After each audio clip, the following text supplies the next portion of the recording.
So I've done several videos on Venture Global, and sometimes people agree with me and sometimes they don't. But it was up a lot today, as much as 20%, and I managed to trim some shares. So I had a small position in this, and I sold this morning. And I mentioned before, I used to have a medium-sized position in this that I got in at a great price, and I sold at 17 something, and then it went down to $7, $6, and I was selling options and selling calls and bought some puts.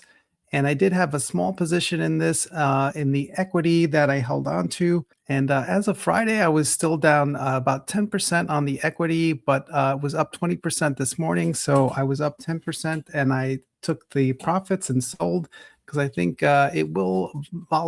the price will fluctuate, and part of this price movement today is based on the fighting in the Middle East. So part of it is good news. They came out with their earnings report and did really well. And then part of it is the fighting in the Middle East. So one of their competitors that ships LNG out of Qatar, they announced they were shutting down operations until the fighting stops, and that caused the price of LNG to go up a lot. And that benefits people like Venture Global and their competitors like Cheniere, and even ones that have not started operating yet, like Next. But what happened with Venture Global is a twofer. So you have this fighting in the Middle East, which benefited Venture Global because they announced they were shutting down operations in Qatar. Venture Global signed a new deal with a company in Korea for a 20-year contract. And today they announced earnings, which were very good. So revenue tripled to 4.5 billion, and the estimates from Wall Street analysts were 4.4 billion. So they beat the forecast for revenue. And analysts had predicted 35 cents a share in earning, but they came out with 41 cents a share. So you've got three things that are helping it: better than expected revenue, better than expected earnings, and fighting in the Middle East, which should help the pricing. And as I've said many times, this isn't me telling you whether to buy or sell a stock. I don't recommend stocks. I don't have a paid service. This YouTube is not monetized. This is just me walking through my process and helping keep me honest. But I've done pretty well investing in stocks. So I don't mind sharing my thoughts if it can help you develop your own investing process. But don't follow me. If you're going to copy somebody like Warren Buffett, who has been around longer and has a much better record than I. But here's an example. I've done a couple of videos on Scorpio Tankers, and that's up a lot lately too. So I did buy around 40. I sold at 80. And then I bought again at 40, and I sold at 50 a few months ago. And had I held, it would be 77. Would have been a lot better had I held it for a few months, but I ended up selling.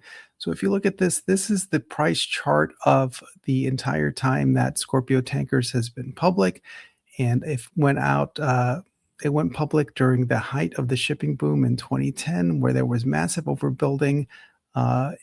In crude carriers, product tankers like this, everything, you name it. And then the price dropped, and shipping went nowhere for 10 years, and then all of a sudden came back. But if you had bought during the height of the shipping mania, when this went public in 2010, you'd still be down more than 30%. You'd have gotten dividends along the way, so it wouldn't look as bad as it looks. But with something like this that doesn't go up, it just goes up and down. The best thing you can do is buy when it's low and sell when it's high. But you do run through periods where you can go several years and the stock goes nowhere. And then you'll have a mediocre return if you don't time it right. And that's the problem with commodity companies. And Venture Global, as I said, it was up about 20% this morning, and already it's down to 14%. So the time I sold was the right time, knock wood. And with commodity companies like this, you'll almost always, in my opinion, get a chance to buy again, because things like oil and natural gas go through periods, sometimes very long periods, where it's very underpriced to buy the asset, and sometimes where it's very expensive. And when it's very expensive, people bring on new supply, and then it becomes cheaper. And so I don't mind using this as a trading sardine, partly because it is a commodity business, and two, there are risks in it. So as I said, there's a bunch of new supply coming on in 2028. So if these guys can lock in financing and 20-year contracts like they did last week with the Korean company and settle their lawsuits and get all that done before new supply comes on, great.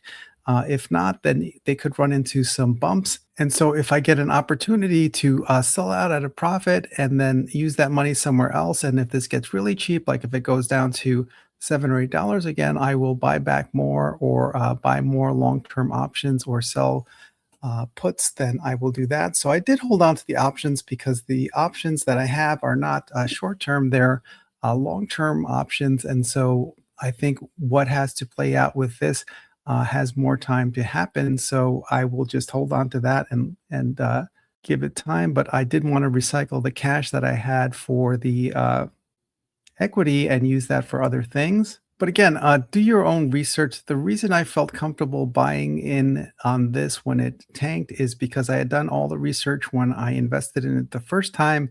And when it got so high that I thought, hey, I better take some chips off the table, that timing was fortuitous. And then when it came back down again, because I had already done the research, it didn't take me a lot of time to update my research and look into this again. But on other videos I've done on this, people have asked, when it was going down to 10, to 9, to 8, to 7, what should I do? Should I sell? Should I buy? I purposely didn't answer because I don't give investing advice. I just walk through my process. And in my process, patience is key. So if I wait long enough and I've done the research, then hopefully that will play out. And if it doesn't, and I was wrong because my research was bad, that's on me. But if something came into play that happened and I did everything right and I still lose money, that comes with life because sometimes you will invest in something and you'll have a thesis and things will go great for you and it had nothing to do with your thesis.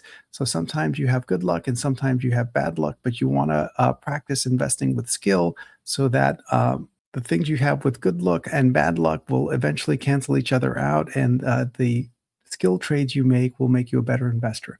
At least that's my opinion on it. But anyway, like and subscribe so you'll see more videos like this.